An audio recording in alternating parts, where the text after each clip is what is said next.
Right, all you up-all-nighters, you insomniatic TV watchers, gamers, grapplers, and drivers, and especially you streetlight crusaders from all around the world. Welcome to the 5:25 in the morning edition of the Tuesday Night Special.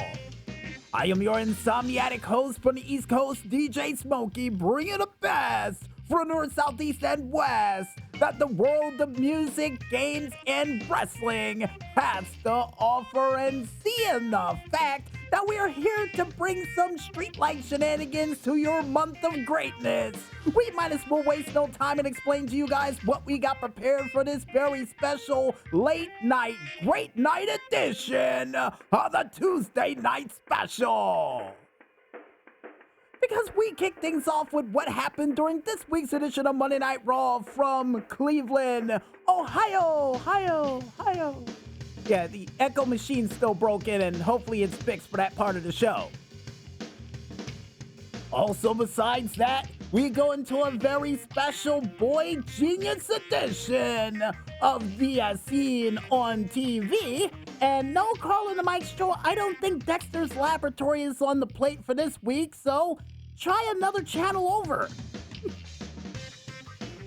Also, besides that, we check out some more video game hits, clips, awards, and scratch that indie itch you've got from games from the world of Cade for another edition of the Cade Triple S Deluxe.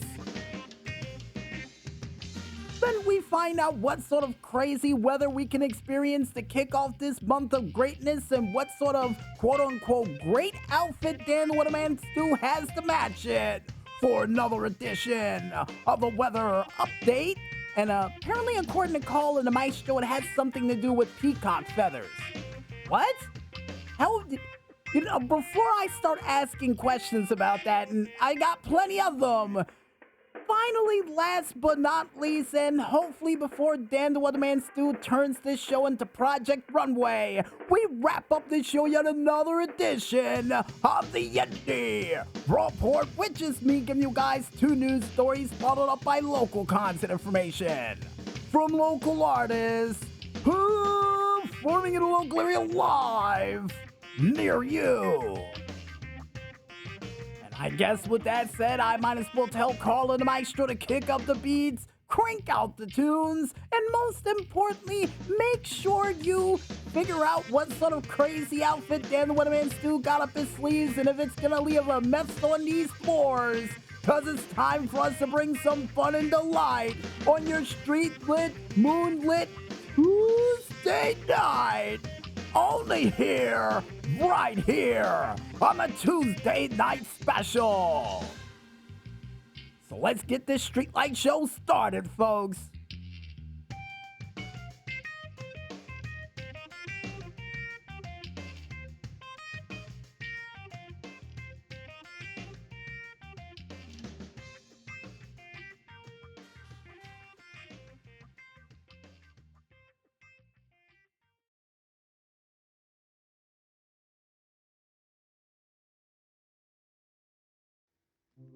Right, all you streetlight crusaders, and I guess a couple of you wrestling fans who are still up for tonight, welcome back to the Tuesday Night Special. And now it's time for us to talk about what happened during this week's edition of Monday Night Raw from Cleveland, Ohio. Oh, okay, we didn't get the echo machine fixed, but at the same time, work with me here. But besides trying to get an echo machine fixed for a certain part of the show, folks, Monday Night Raw would kick off with none other than Jey Uso. And Jey, who would make his way to the ring with "It's Just Me, Uso," and not only getting the fans in a party to yeet in the crowd and all over the world. And the reason why we're saying the word now is because, informed by Michael Cole, that it's now a part of the Webster's Dictionary. So that would make technically two words from wrestling that would be put a part of the Webster's Dictionary thanks to a Samoan. The first one being SmackDown. And it's by a certain People's Champ. Just saying. But outside of mentioning The Rock and a word he got added to the Webster's Dictionary, we would hear a "you deserve it" chant. Not only another chance for them to yeet with someone of Jey Uso's magnitude, and at the same time would hear Jey saying that, yeah, he doesn't know what to say, but at the same time says that he came up in this business almost 15 years ago trying to make a living and as a tag team member, only for him to go on to work with his cousins and the Bloodline and other cool chapters that's been a part of his career, but he didn't believe that he had it when he was a solo star until what happened tonight and at the Royal Rumble this past Saturday, but he got it now. And said that he worked really hard to get this spot, and he's got it because of every single one of you. And with a tear in his eye, not to quote Ric Flair, but with a little bit of an emotion behind his voice, he said it's because of you guys being with me this whole time. He won the Royal Rumble, and he's making his way to the main event of WrestleMania because it's just me, Oos. And to spoil the block party of sorts, we would see the ring general himself, Gunther, coming out, saying that he would offer his congratulations, but at the same time was disappointed because this doesn't appeal to him, and says that he can't lace his boots, and would go into further by saying that, yeah, he's always in control and he refuses to do this again with him. And would go on further by saying that he really wished somebody else would have run the Royal Rumble, you know, Cena, Roman, Punk, Rollins, any of them, to build his legacy. But instead, it was him.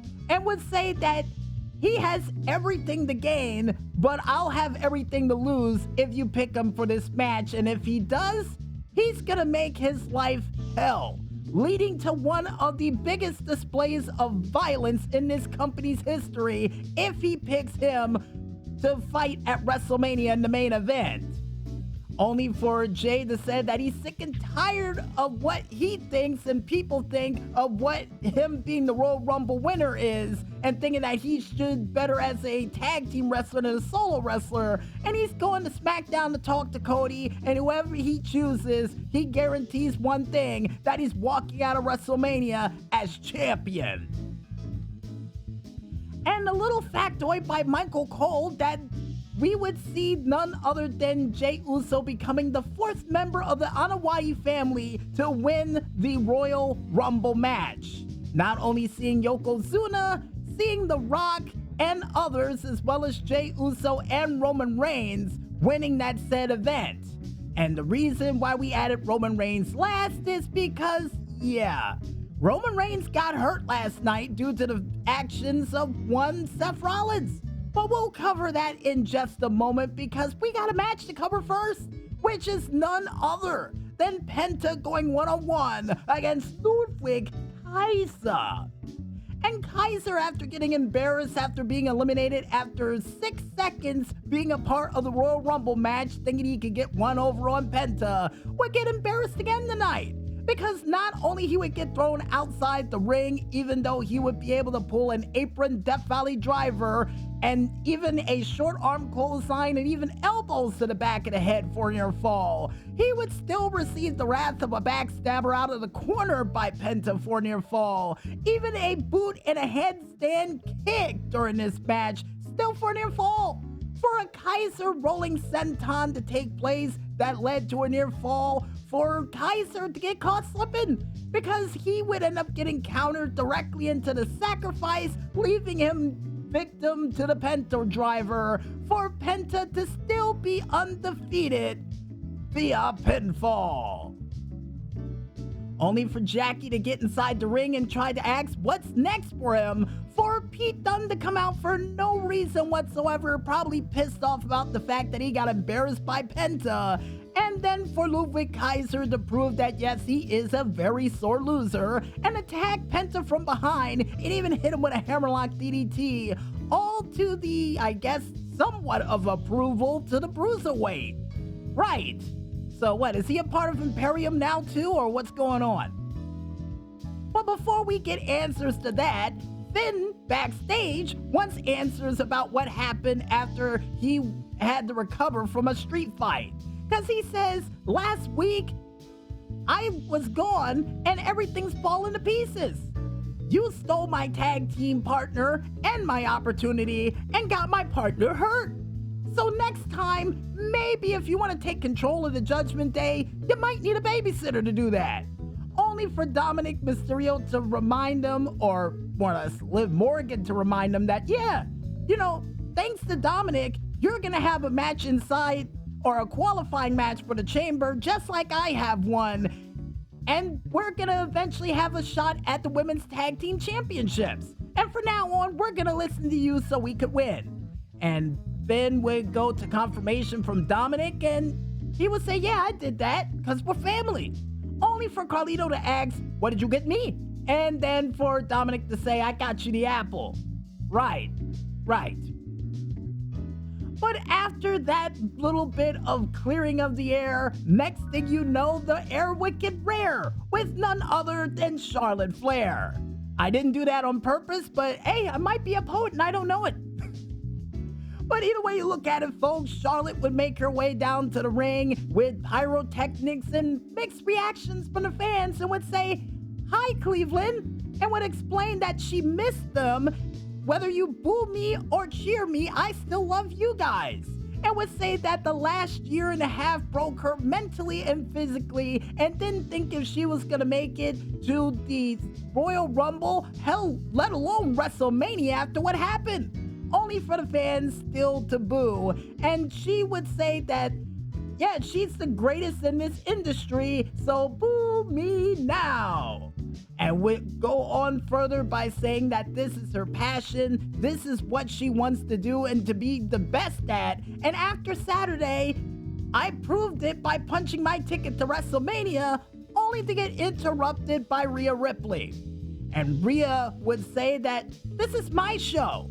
And the possibility for us to go to war again puts a smile on my face because it gives me a chance to really show my respect to you, and I do respect you, and I hope you do the same for me. And reminds her what happened the last time they stepped in the ring together because she beat Charlotte. But Charlotte will remind her after their first confrontation, she beat her. And then would hear Rhea saying, yeah, you were right. And the only reason you did is because I was a kid. And then for Charlotte to say after that, I was going to say something, but you jumped the gun. She's got plenty of time to decide on who she's going to fight. And she's going to go to NXT and SmackDown to be inspired because that's what she's looking for, inspiration. But after what Rhea did, she says that she's still just a kid. And then would say she'll see her next week for Rhea to say, after what you just said, you don't respect me like I respect you, so pick me. Please pick me so I can beat the respect into you. And for Charlotte, as a little bit of a heads up, and we're getting word from Carla the Maestro, Charlotte going to send NXT to talk to the champion Julia, saying that she did live up to the hype, and to Roxanne that you might have been the Iron Woman in this match, but if you win that championship, ask Bayley. You're gonna be runner-up again too. Woo! Only for none other than Jade to come out and beat the daylights out of all three contenders for that said championship heading into Vengeance Day. Ouch! With a kendo stick nonetheless too. Ouch! But after that little bit of a moment, folks, we would head backstage once again and see Sami Zayn talking to Jey Uso, telling him that congratulations, you did it, this moment is yours, and hopefully you can go all the way. Only for Karrion Kross to cross paths with Sami again and ask him a very deep, cutting question. What is it like for everybody to live out your dreams, Sami? Only for Sami to say that I'm sick of you following me back here, and if I see you back here again, we're gonna have a problem. Only for Kross to say, I'm not here to be a problem for you, but if you want, I can be. At any time, Sami. and would have that evil look in his eyes of the one I used to see back in the day when he was a part of NXT, chainsawing his way through the roster. So, yeah, Sammy, I think you better leave the Devil's Advocate alone for now before something bad happens. Ugh. But before we go into what bad could happen to him, the next match to take place on Monday Night Raw would see none other than The New Day going one-on-one against Dragon Lee and Rey Mysterio of the LWO. And The New Day now has a new theme to match their new attitude. And how would it go for them? Well, Rey Mysterio and Dragon Lee looking for revenge would see Rey Mysterio with a very unorthodox move leading into a 10-count punch in a corner and a super kick by Dragon Lee for their fall. Only for a drop kick hesitation style in the corner in the Tree of Woe to Kofi Kingston by Dragon Lee for Logan Paul to come out. And while that distraction was going on, Xavier Woods would capitalize by pushing Rey against the barricade. And Logan Paul would laugh about it and would wait at ringside to monitor this match. And during the said contest, as action would go back and forth, Rey Mysterio, who would get in the face of one Logan Paul, would push him back into his chair for Logan Paul to push back by dragging him outside the ring, throwing him back in, much to the chagrin and knowing of the referee, and then for Rey Mysterio to suffer the wrath of the Trouble in Paradise, for New Day to win this match via pinfall. And afterwards, backstage later on that night, Rey Mysterio would tell him, "Why did you get involved in my business?" For Logan to say that, "Yeah, because you pushed me first. You pushed me first." And then would say that he's gonna go to the chamber, blah, blah, blah, yak, yak, yak. And, you know, the usual stuff Logan Paul would usually say leading into a high-profile match. But outside of the usual business of that, folks, the next match that we have up is none other than Leo or Io Sky going one-on-one against Liv Morgan. Now, the reason why I said Leo, folks, is because backstage, where we would see Rhea Ripley talking to Io Sky for Io to say, "Maybe I'll see you at WrestleMania," only for Liv Morgan to attack her from behind, and then for Rhea to try to help her, and then for Raquel Rodriguez to put her hands on Rhea Ripley, sending her over the equipment boxes. Now, if you think this is going to affect the match in any way, shape, or form, why yes. Yes, it is.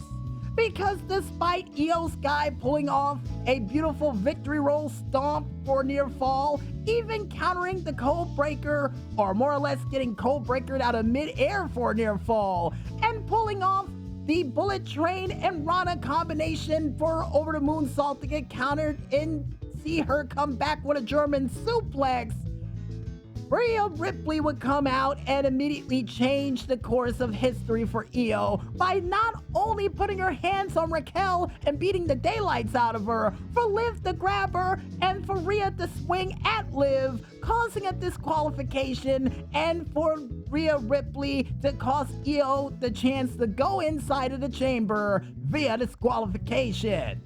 For Io to ask, "Why in the world did you do that? What's your problem?" And for Rhea to apologize, for Io not to accept it, and for Io to just be very upset about the whole situation. And I got a feeling may try to get revenge against Liv Morgan in some way, shape, or form, as well as Rhea. Yeah. But with that bit of revenge to look forward to in the near future, Chad Gable, after talking to the War Raiders, would say that he's on a quest to beat Lucha Libre and want the Alpha Academy to go home with gold when he returns. And speaking of returns, folks, they would have a highlight footage package for the phenomenal one, AJ Styles. And why? Because the transfer window that now has officially closed would see none other than the phenomenal one, AJ Styles, back on Monday Night Raw. And will be returning as of next week, only for Braun Breaker to say, oh, you like AJ? You like him, right? Well, keep him away from me. And how about we talk business about the Intercontinental Champion and your importance for it, because I'm wondering what's next for me. I'm surprised he didn't ask to be in that chamber to go to Mania, but, you know, hey, Braun Breaker wants to break somebody for that championship and wants to know who's next. And I don't mean Goldberg. But despite that comment, folks, next up we would see the visionary, the revolutionary, the rhinestone cowboy, dun, dun. None other than Seth Rollins, making his way to the ring, congratulating Jey Uso, saying that he's happy and proud for him and loves to see good people get good things for them, and on the flip side of that coin, loves to see when bad people get bad things done to him, and would immediately bring up CM Punk, saying that he lost the Royal Rumble, and the reason why he's happy about that because he's a scumbag and a piece of trash, and said that Roman lost too, and yeah, and might not be able to make it to WrestleMania at all, and says he's hurt and he's the one who's hurt him, and WWE, Paul Heyman, or anybody else refuse to admit it, but he will. And then we'll go on further by saying that there's many different paths to WrestleMania, and his business he'll take care of in the future is with Finn Balor to qualify for the Elimination Chamber, and would ask for Sami Zayn to come on down. And Sami coming on down to the ring would get a little bit of a motivational speech from Seth Rollins for all the wrong reasons. Not because he believes in Sami Zayn, but mostly because he wants to see him put CM Punk's WrestleMania dreams in the dirt for good. And then for Seth Rollins to realize that, maybe if Sami Zayn's out here, his opponent might be out here next. And who would be his opponent? None other than CM Punk. And as he was making his way down to the ring, it almost got ugly and they almost threw hands again, just like they did at the Royal Rumble when they both got eliminated. But at the same time, would that affect the results of this match? Well, sort of. Because with that motivational speech from Seth Rollins, Sami Zayn would be able to pull off a nasty tornado DDT in the corner, but unfortunately wouldn't be able to flip him over for the pin, only for CM Punk to pull off a Tiger Knee, but unfortunately would get countered out of his Bulldog into a Blue Thunder Bomb for near fall. Anaconda Vice, no dice, because Sami would make his way directly to those ropes to break it up, which would be nice. Only for Sami Zayn to see the counter of his Salova kick and counter the GTS into a Monday Night Special small package, only for near fall. But ultimately, this match would come to an end again when CM Punk would be able to take advantage of one more mistake made by Sami Zayn to put his WrestleMania dreams straight to sleep with a GTS to win this match and advance to the chamber via pinfall. And Sami Zayn would shake the hand of CM Punk and would congratulate him on his win, but at the same time, would not be able to congratulate him for long, because immediately after that, Sami Zayn would get attacked from behind by Kevin Owens. Now, I forgot to mention during that interview with Kathy Kelly backstage, she asked him, have you talked to Kevin Owens after that ladder match last night? Or more or less on Saturday. I keep forgetting those pay-per-views aren't on Sunday anymore. And for Sami to say, no, I haven't contacted him, but yeah, I got a feeling, Sami, he contacted you with a forearm right to the back of your head, stomped you out, and then immediately hit you with a package pile driver afterwards, wearing a Sami Forever shirt too. Yikes! For Monday Night Raw to draw to a close with a lifeless Sami Zayn on the ground and Kevin Owens with a crazy look and a black eye on his face. So what will happen next week? Will Finn Balor's obsession with Seth Rollins finally lead him on the road to WrestleMania? Will we see Liv Morgan get her comeuppance after what she did to Io Sky? And will we see any form of control on Monday Night Raw when the Phenomenal One finally comes back to Monday Night Raw? We find out the answers to that and more next week for another exciting and thrilling edition on the road to WrestleMania for Monday Night Raw. But until then, folks, I think it's time for us to go grab a glass of water, and when we return, we'll be back with more of this streetlight delight as the Tuesday Night Special rolls on right after this. So don't go anywhere just yet, folks, and stay tuned.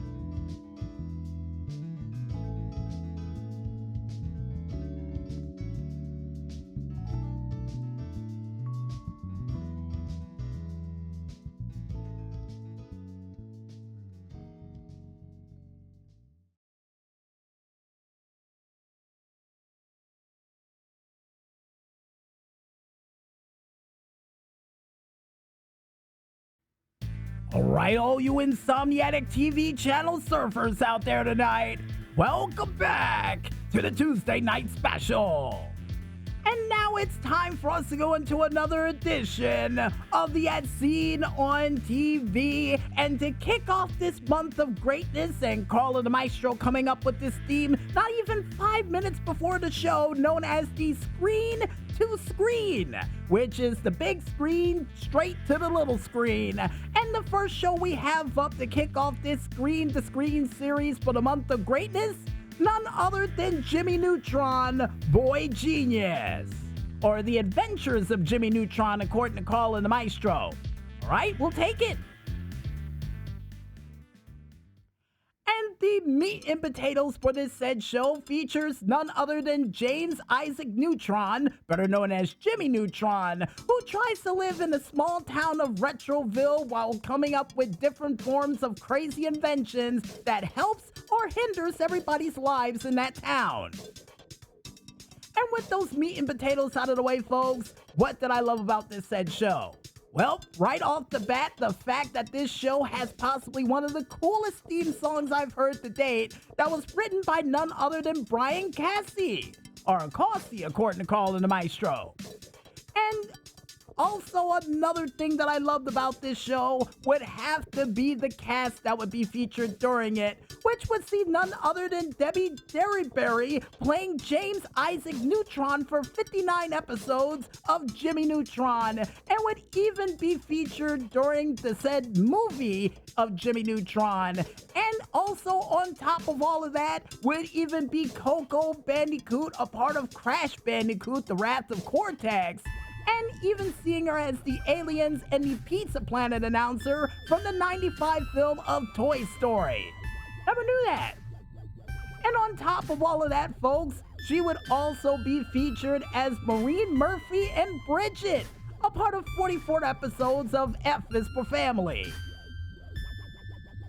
Next up, we have the man, myth, and legend himself, Rob Paulsen, who would not only during this show play Carl Weezer for 59 episodes and be featured in the film, but would also be, and Carl and the Maestro said, yep, Animaniacs, right? Yes, he would be featured as Pinky, Yakko, and of course, 3 Pinky-O, a part of not only Pinky and the Brain, but the series of Animaniacs for well over 99 episodes. Even though Carl and the Maestro told me technically we would have to combine them all, but we'll do that later. And outside of being a part of that, folks, he would also be none other than the Lookout and Apple Bob in the Return to Monkey Island, as well as being a Foot Lieutenant, a part of the Rise of the Teenage Mutant Ninja Turtles. Next on the plate, you have none other than Jeffrey Garcia, who would play none other than Sheen, a part of the show of The Adventures of Jimmy Neutron, even during the film of Jimmy Neutron Boy Genius, and as well as playing Pip the Mouse in Barnyard, and also being Ronaldo, a part of the said 2006 film of Happy Feet. Nice! Next up on the plate, you have none other than Frank Welker. And according to Carl and the Maestro, during this show, he would be the lovable robo-dog of Goddard for 56 episodes, but would also be none other And drum roll please, according to Colin the Maestro, Shao Kahn and Reptile in the 95 film of Mortal Kombat. What would also be Megatron, Galvatron, and Shockwave, as well as Soundwave during the Transformer movie series from Michael Bay. Then you have none other than, and drumroll please, Mark DiCarlo, who would not only during this show play Hugh Neutron for 49 episodes, and even would see none other than him playing as Alec Berg during the TV series of Seinfeld, as well as playing himself as a part of the TV series of Studs, which I've never heard of, but was there for 3 episodes, even as a news anchor in 50 Shades Darker in 2017. Next up after that, you have Carolyn Lawrence, who would not only play Sandy, a part of the SpongeBob movie and a part of the SpongeBob television show for 168 episodes, but would also play Cindy Vortex during the movie and the TV series of Jimmy Neutron. And according to Colin the Maestro, would also be featured as Sandy Cheeks and Timon and Pumbaa at the movies for 2019. And for 1 episode, but that was during one of the movie shorts before a Nickelodeon film. You know, just as a heads up. Only saw it once, and was strange. But to get back on track, folks, you also have none other than Crystal Scales, who would not only during this series play Libby during this series for 46 episodes, but would also play none other than, apparently, according to Colin the Maestro, the Drifter Girl in Titan AE, Daisy, a part of the TV series of Oswald for 24 episodes, and even play Crystal, a part of Scooby-Doo Abracadabra Doo. Oh, nice.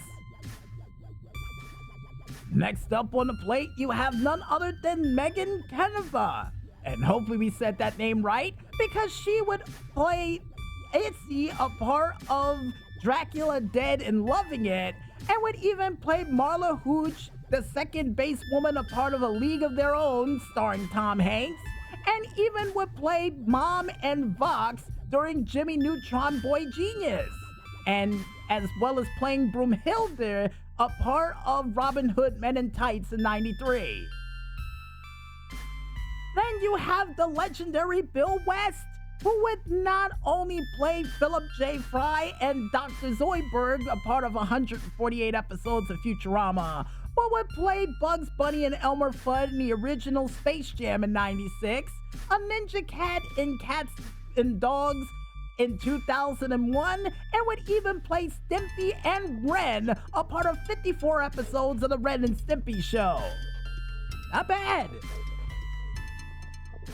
And last but certainly not least, you have Andrea Martin, who would not only play Aunt Bola, a part of My Big Fat Greek Wedding, but would play Mrs. Mack, a part of the 2006 film A Black Christmas, Waiting Room Patient in Inner Space, and even return as her role in My Big Fat Greek Wedding too.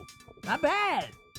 And apparently, according to Colin the Maestro, would even play Agnes Steelhead, a part of the Patrick Star Show. Never knew he got a spinoff. That's ridiculous. And according to Colin the Maestro, we can mention one more person who was featured during this show because they can't believe it, and it's none other than the legendary Tim Curry, who would not only be a part of Congo as Hermicur in 95, Wadsworth in the 1985 film of Clue, Dr. Frankenfooter, a scientist, a part of the 1975 cult classic film of the Rocky Horror Picture Show, and even played Long John Silver in Muppet Treasure Island, as well as playing the bellhop, a part of the classic movie of Home Alone 2, and was even featured, I do believe, as It the Clown, a part of the movie It. And according to Colin the Maestro, the clown's name's Pennywise. Of course it is. Of course it is. Now, my favorite character a part of this show, I would have to say, would have to be none other than Goddard. Not only because it's a robo-dog that can really do just about everything, but usually helps Jimmy out in most of the messes he gets himself into. And one of my favorite episodes of the mess that he got himself into would have to be the one where he got stuck on that island with Cindy, and the fact that Cindy would say, "Hey, you better watch what you say before I hit you in the mouth so hard it'll wake your dentist," which is always a funny line I like to use in certain fighting games. And another one of my favorite episodes would have to be when I do believe Sheen ended up getting super smart and nearly taking out the entire town. You know, something that happens to be a regular occurrence around there in Retroville, but when it comes to Sheen, it caught me a little bit off guard when Jimmy tried to make him smarter. And seeing the fact that this show originally kicked off as of July 20th of 2002, immediately after the movie was released, and would see its end in 4 years' time in November 25th of 2006, and with this show having well over 61 episodes spanned over 3 seasons, and even a spin-off we'll mention in the near future one day, we say this. Because, you know, we don't know how to review shows along the lines of TV Guide or any of those other TV reviewers you know of out there. Because if you guys want to go ahead and watch a show that features a boy genius taking his genius from a big screen to a little screen to make people scream, and with the help of Sheen trying to save the said town from near destruction, almost the same way they would say in the theme song for Jimmy Neutron, then I recommend you go out there, pick up your TV channel remotes, and watch that show. And trust me, folks, absolutely funny of a show that apparently his parents knows he's a genius, unlike Dexter, which I always thought was a fun spin to it, too. And I guess with that said, folks, I think it's time for us to head back to that music once again, and when we return, we'll be back with more of that Streetlight Delight as the Tuesday Night Special rolls on right after this. So don't go watching reruns of Seinfeld just yet, folks, and stay tuned.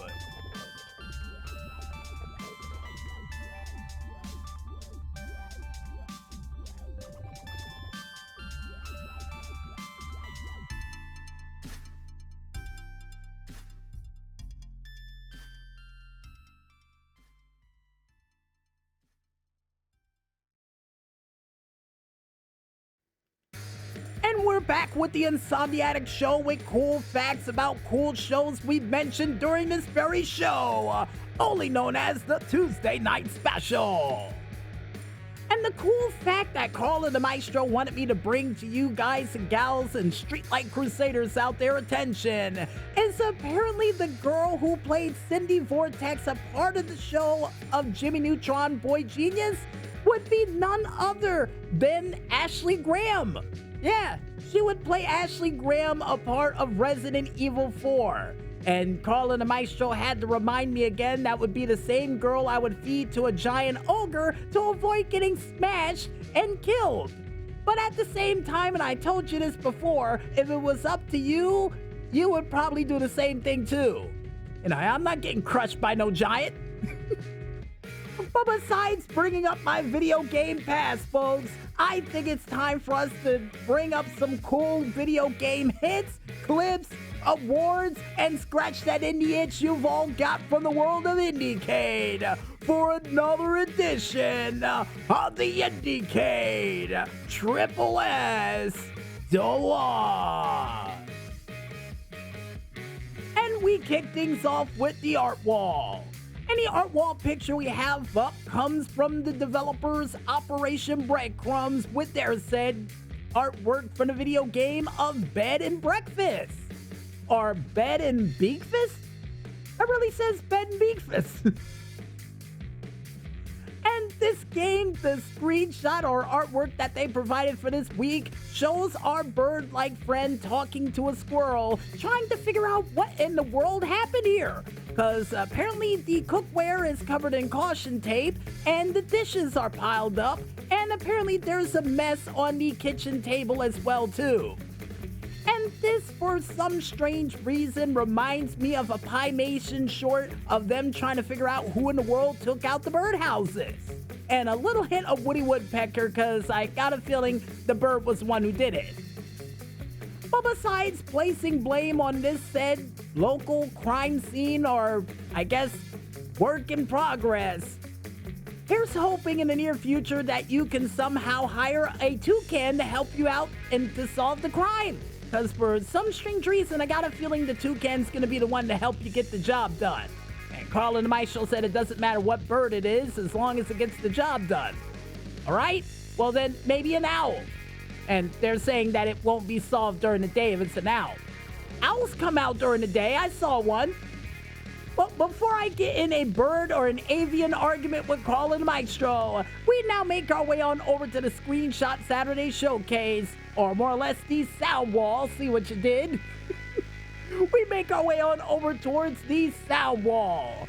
And the sound we have up for this week comes from none other than Jordan McCulloch with their said song of Obsidian Anvil. And when I close my eyes while listening into this song, it automatically reminds me of the TV series the PR department hosted called Sharpen Your Iron, or Forged in Steel.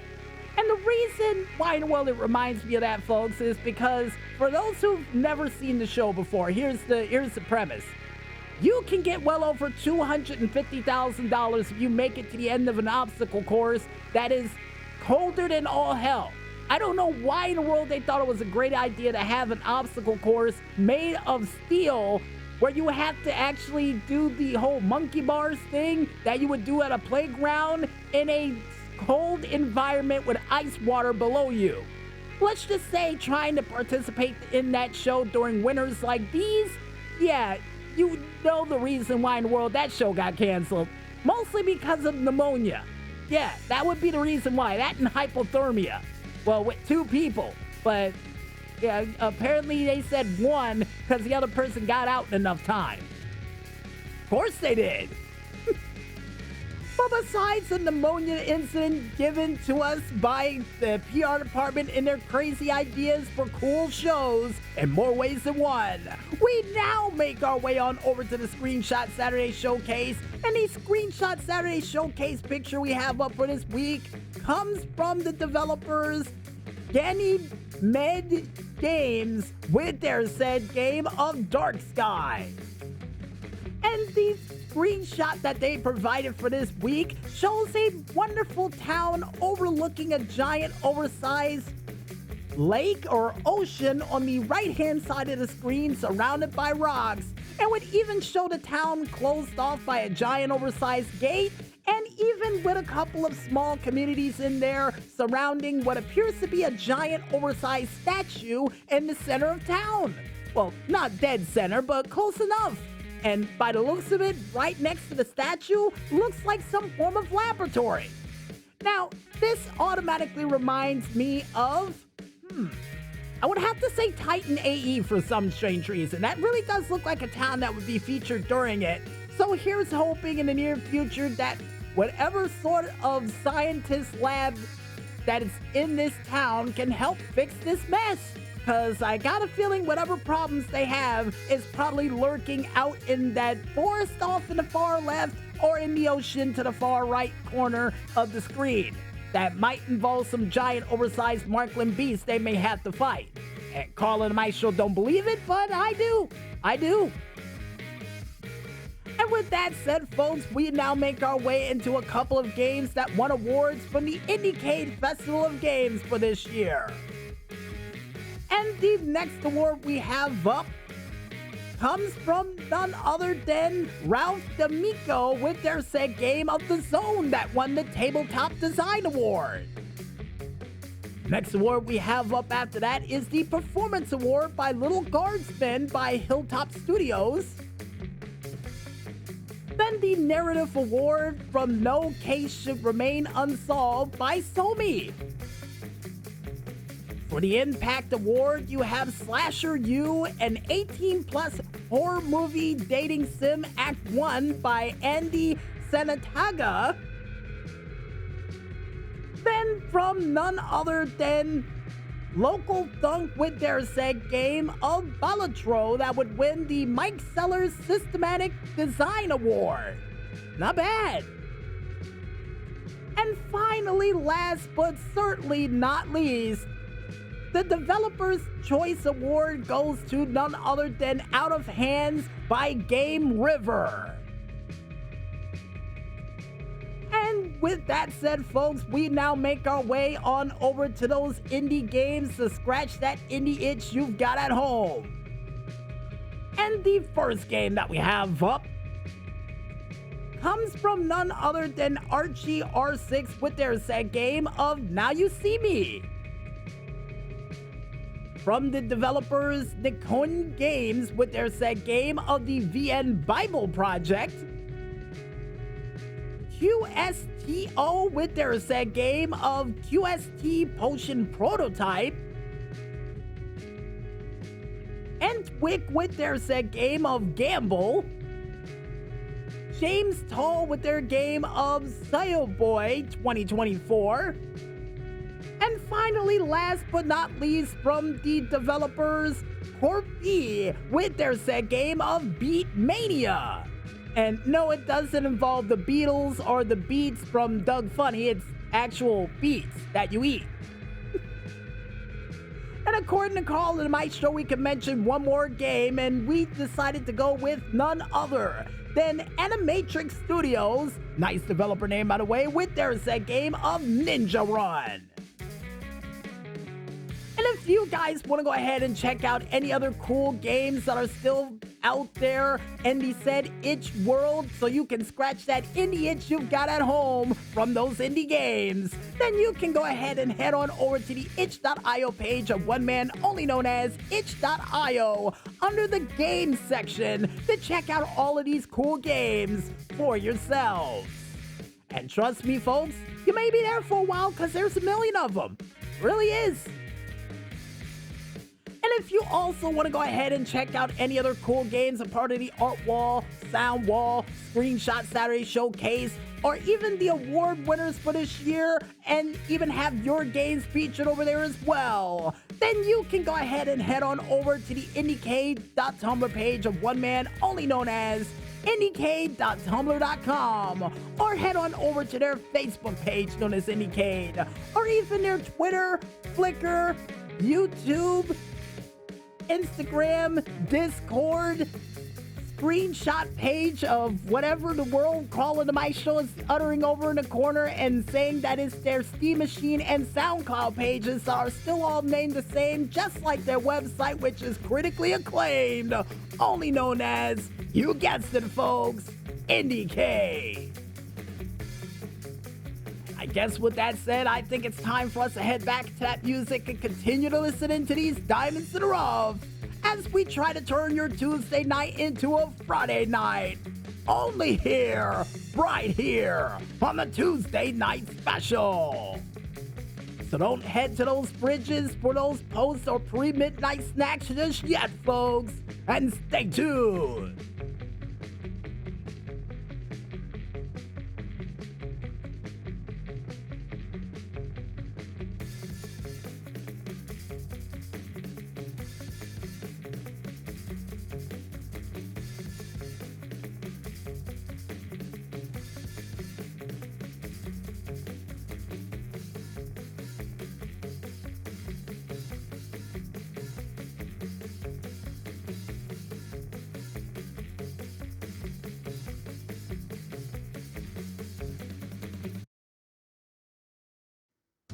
Right, all you Streetlight Crusaders, welcome back to the Tuesday Night Special.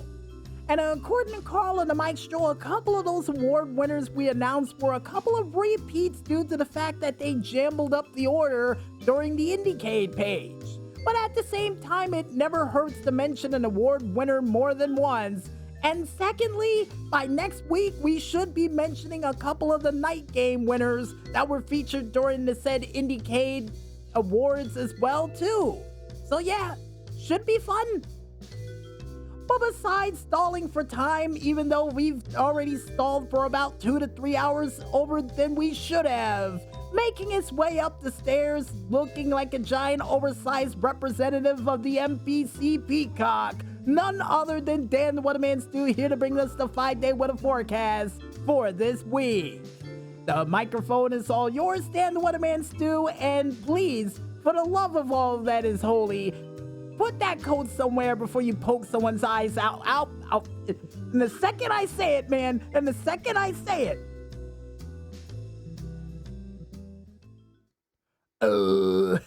Hey, ladies and gentlemen, boys and girls from around the world, it's your boy from Chicago, Illinois, Dan the Weatherman Stu, here to bring you a 5-day weather forecast for this week. And it's Fashion Week leading into the Indy Awards. And I'm looking sharp for the month of greatness. Yeah, real sharp, buddy. Real sharp. You hit me in the eye with one of them peacock feathers and you're late by 2 hours. So how long did it take for you to glue those macaroni art feathers onto that coat for you to get here? No, DJ Smokey, I didn't glue those feathers on. I actually had them made. And it took a long time, maybe more than a month. Oh yeah, of course. And Carl and the Maestro, apparently who got hit in the eyes with the feathers too, could not see the buttons on the board. See, now, that means that's a problem. That's a problem. But outside of that problem with that giant oversized coat that I got a feeling a peacock is going to attack you for, that or some animal rights activists, I think you should go do the weather. Yeah, you know what? Yeah, go do the weather. While I go put some clear eyes in my eyes after it got poked out by some form of peacock feather. Jeez. And it stings, too, and it stings.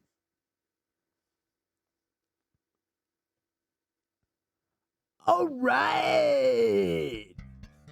So for tonight, that's right, Tuesday night, it's going to be a low of 22. Cloudy skies all around with winds going northwest at 10 miles per hour. That's northwest. My bad, the feathers are in my eyes. And on Wednesday, a cloudy day for you. Cause it's gonna be a high of 34, low of 22. Morning clouds into nightly sun with winds going north at 7 miles per hour. And on Thursday, here comes the ice and rain. Cause it's gonna be a high of 37, low of 33. Wintry mixed to rain at 99% with winds going east, southeast at 5 miles per hour. And on Friday, start of the Super Bowl weekend, blah. Cause it's gonna be a high of 39, low of 18. Partly cloudy skies with winds going west, northwest at 15 miles per hour. And on Saturday, it gets a little bit warmer. Cause it's gonna be a high of 36, low of 27. Mostly cloudy skies with winds going northwest at 5 miles per hour. And on Sunday, not a sunny day at all. Cause it's gonna be a high of 39, low of 22. Morning showers at 40% with winds going northwest at 13 miles per hour. And now you know, cause I've gotta go, because I am Dan One Man Store, I am through for the weather broadcast for this week. And now back to the man who's holding a whole bunch of peacock feathers in his hand, DJ Smokey for the Tuesday Night Special. Yeah.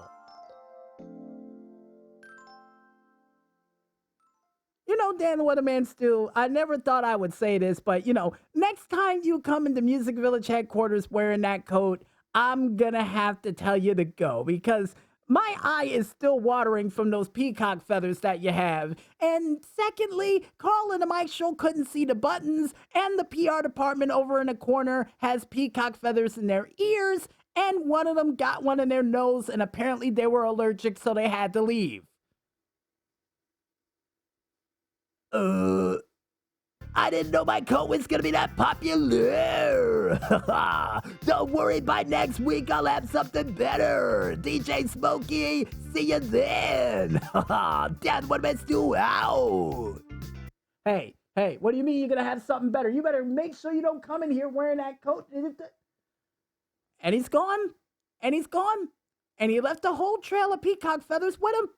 So does that mean the coat is shedding? Is it molting? Apparently, according to Carl and the Mike Show, whatever sort of adhesive he put on there wasn't strong enough for the coat. And yeah, there's peacock feathers outside, isn't it? Yeah, there is.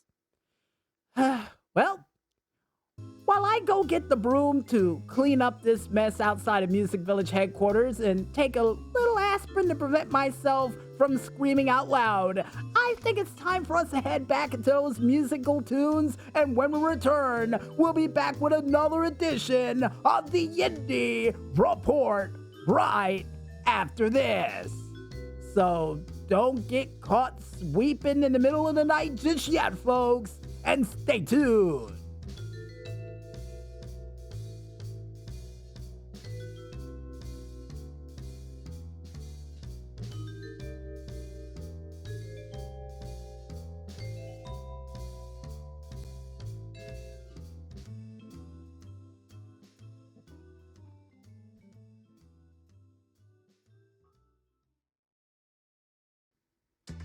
Right, all you Streetlight Crusaders, welcome back to the Tuesday Night Special. And apparently, according to Carl and the Maestro, Dan the Weatherman Stu apparently let his top down for his car, and a whole bunch of peacock feathers flew all over the highway road. And yeah, he got a ticket for that. And not to mention had to clean up the feathers off the road. So yeah, it's gonna be a long night for Dan the Weatherman Stu. Yeah, really is. And at the same time, I warned him about that coat. Not because it's not stylish or anything. No, it's because it's a pain in the neck to clean up after, and he'll find that out soon enough. But besides a late night cleanup from Dan the Weatherman Stu, I think it's time for us to go into one of my favorite parts of the show. That's right, ladies and gentlemen, none other than the Indy Report, which is me giving you guys 2 news stories followed up by local concert information from local artists performing in a local area live near you. And in our first news story, and an exciting news for you fans out there chomping at the bit for the new WWE 2K25 game, Up Up Down Down's got you covered, because they would give an in-depth look at 2K25 with the help of not only Prince Pretty, Mr. 24/7, but most importantly, Dirty Dominic, or Dirty Dom, aka Dominic Mysterio, who would be a part of the show as well too. And one of the big announcements made for this game thus far, outside of the fact that 3-minute warning is going to be involved in the game, and the Wild Samoans as well, but they've announced that there will be intergender matches that will take place in this game, which will be the first time I've seen this since SmackDown vs. Raw Shut Your Mouth. Oh, wrong title, according to Colin to my show. He meant since WWE SmackDown Shut Your Mouth. I thought it was also in Here Comes the Pain as well too, but either way you look at it, the fact that intergender matches are back, I might have to do something very interesting for a Royal Rumble for that game in Universe Mode in the near future.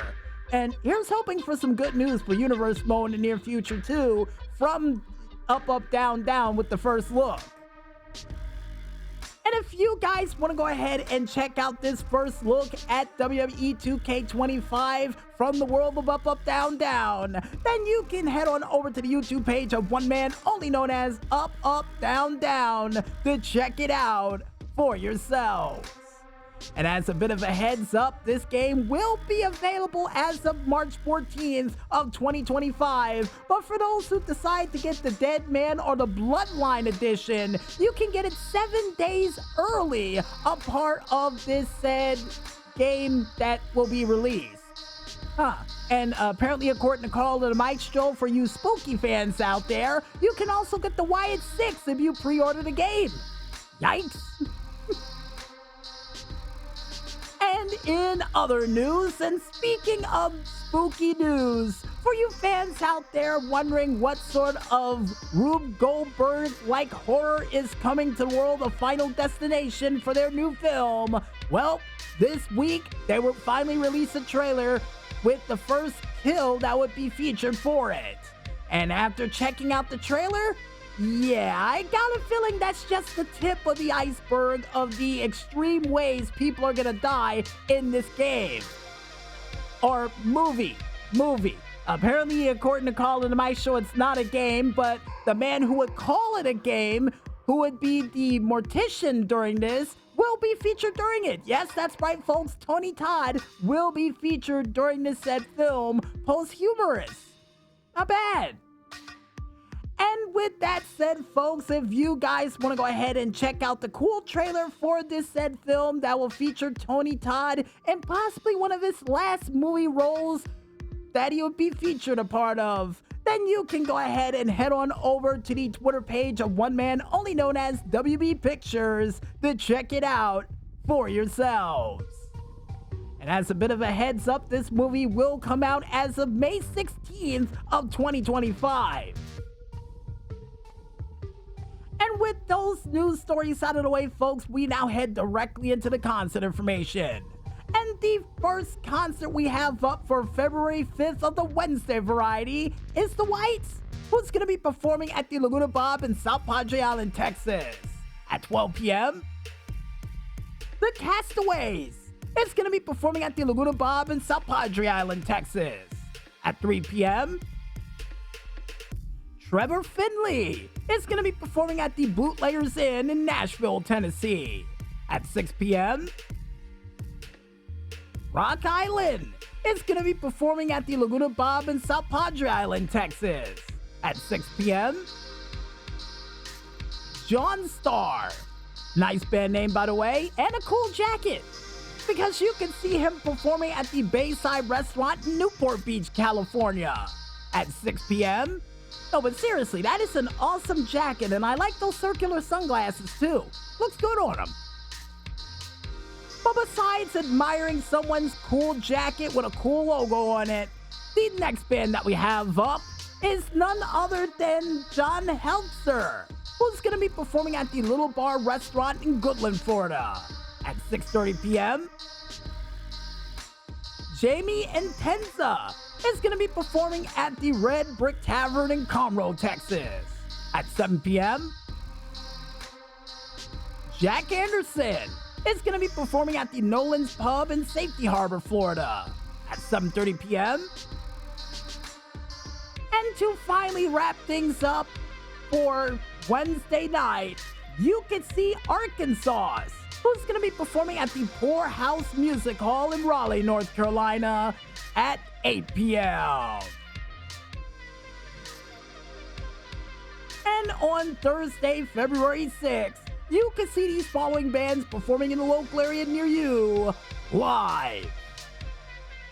The C4 Band is going to be performing at the Bobby's Idle Hour Tavern in Nashville, Tennessee at 12:30 p.m. Ryan Harmon is going to be performing at the Sticky's Rock and Roll Chicken Shack in Little Rock, Arkansas at 5 p.m. Todd Allen Hendreen is going to be performing at the Todd Hendreen Theater in Panama City Beach, Florida at 5:30 p.m.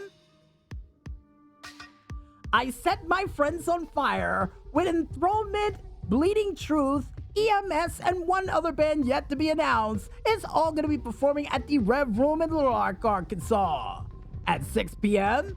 And no, Calling the Maestro, I'm not going to set you guys on fire. That's the name of the band. It really is. But besides Carl and the Maestro worried for their own safety, the next band we have up is Jazzville. Nice band name. Who's going to be performing at the White Horse Black Mountain in Black Mountain, North Carolina at 6:30 p.m. Gavin is going to be performing at the Minglewood Hall in Memphis, Tennessee at 7 p.m. Southern Disposition is going to be performing at the Red Brick Tavern in Conroe, Texas at 7 p.m. Sam Barber with John Kagan is going to be performing at the Texas Club in Baton Rouge, Louisiana at 8 p.m. Dominique is going to be performing at the Emlyn Theater in Merrimack, New York at 8 p.m. And to finally wrap things up for Thursday night, you could see none other than Patrice Pike, who's going to be performing at the Saxton Pub in Austin, Texas at 8 p.m. And for Tuesday for next week, which is the 11th of February, you can see these following bands performing in a local area live near you. Greg Mathers is going to be performing at the Laguna Bob in South Padre Island, Texas at 12 p.m. The Castaways is going to be performing at the Laguna Bob in South Padre Island, Texas at 8 p.m. And apparently, according to Carl and Maestro, 3 p.m. 3. All right? But besides that ballpark era, folks, next band we have up is Todd Allen Hendren, who's going to be performing at the Todd Hendren Theater in Panama City Beach, Florida at 5:30 p.m. PJ Steelman is going to be performing at the Commodore Grill in Nashville, Tennessee at 6 p.m. Nathan Hubble is going to be performing at the Laguna Bob in South Padre Island, Texas at 6 p.m. Dan Vass is going to be performing at the Little Bar Restaurant in Goodland, Florida at 6:30 p.m. Nate Nielsen Acoustic is going to be performing at the Red Brick Tavern in Conroe, Texas at 7 p.m. Megan Windsor is going to be performing at the Hotel Cafe in Los Angeles, California at 8 p.m. Nathan Stone is going to be performing at the Oxenfree Public House in Brookings, Oregon at 8 p.m. Karaoke Tuesday is going to be performing at the Mr. Peabody's in Encinitas, California at 8:30 p.m. And to finally wrap things up for Tuesday for next week and all the bands we're going to mention for this week, you could see none other than Prophet P, who's going to be performing at the Strat Hotel Casino and Sky Pod in Las Vegas, Nevada at 10 p.m. And if you guys want to go ahead and check out the complete list of bands that we couldn't list during this very broadcast, and trust me, folks, there were a lot of them, you can head on over to ReverbNation.com to check out the complete list of bands that we couldn't list during this very broadcast. And while you're over there, go ahead and check out a couple of their cool tunes. Trust me, they're worth the listen. Like we say at the end of all of these skits, go out there, support your local artists, and see these guys perform live. And trust me, they'll love you for it. And I guess with that said, I think it's time for us to head back to that music one more time. And when we return, we'll be back with the final segment for the Tuesday Night Special for this week, right after this. So don't fall asleep just yet, folks, and stay tuned.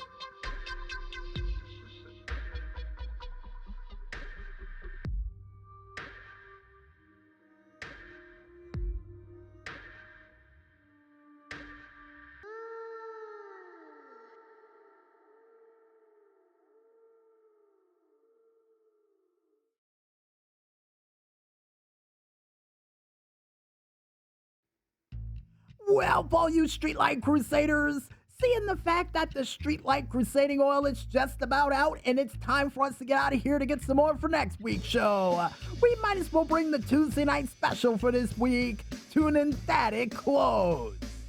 But don't worry, if you miss any of that Streetlight delight we were able to give you for this week, we got you covered. Because you can catch this show again one more time, all the time, on our SoundCloud, Facebook, Instagram, and Tumblr pages still all named the same, only known as Music Village Radio under the hashtag TuesdayNiteSpecial 525. And apparently, according to Carl and the Maestro, that's the price of the ticket that Dan the Weatherman still had to pay after he had to clean up all those feathers. Ugh. See, told you not to wear that coat. And if you guys want to figure out all the crazy and zany things we still got prepared for these 28 days of greatness, like the great price Dan the Weatherman still had to pay for a ticket around here, which sounds about average. I'm not kidding, that really is an average price for littering around here. Then you can go ahead and check it out on our YouTube, Twitter, and Discord pages still all named the same, only known as the WWE Jip 0012. Before we head out for the night, we would like to thank, as always, you the Streetlight Crusaders out there for listening in to a very special great night, late night edition of the Tuesday Night Special. If you guys and gals out there like what you heard, go out there and spread the word. You know what? Like the theme song for Jimmy Neutron. Yeah, and the PR department has their hair in that weird snow cone design that Jimmy Neutron has, so they're giving me the thumbs up too. Nice. And we would also like to thank you, the independent artists out there, for doing that musical goodness like you always do. And keep up the great work, guys. And here's hoping you get a chance to come up with a cool theme song for a cool show in the near future, too. Hint, hint, hint, hint. And why? Because we believe in you guys. That's why. And yes, I'm still nudging you on the shoulder about that theme song. And speaking of people that were able to come up with some cool theme songs for cool shows, we would like to thank our musical guest for this week, none other than Jason Klug with his said song of Pet the Dog that was featured during the intro for this week's edition of the show. And of course, to none other than Carl and the Maestro with their song you're listening to right now over our voice, only known as the Late Night Cafe Wrap-Up. That's wrapping up the show for tonight for the Tuesday Night Special. And like always, guys, keep up the great work, and we can't wait to hear what you got coming down the tubes next. And finally, last but certainly not least, we would like to thank you, the independent gamers out there, for doing all those sweet, sweet video game hits and clips we had a chance to mention during this week's show. And like always, guys, keep them coming, because you never know what show might be coming around the corner next. Hint, hint, hint, hint. And I guess with everybody thanked, you guys out there, now we go out. I'm DJ Smokey on behalf of Carl and the Maestro, and for you up-all-nighters, late-night drivers, insomniatic TV watchers, gamers, grapplers, and you Streetlight Crusaders celebrating the first late night of this Streetlight Month of Greatness singing. Into the stars to buy candy bars rides a kid with a knack for inventions.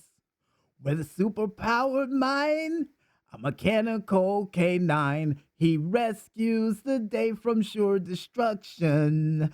This is the theme song for Jimmy Neutron. Now, you can't hear them cheering in the background, but Carl and the Maestro in the PR department said that was pretty damn impressive. I would have to agree. I would really have to agree. But most importantly, when there's smoke, there's fire. And we'll see you guys next week for an 11th Night of Greatness edition of the Tuesday Night Special. But until then, thanks for watching. Go get some sleep. And good night, everybody.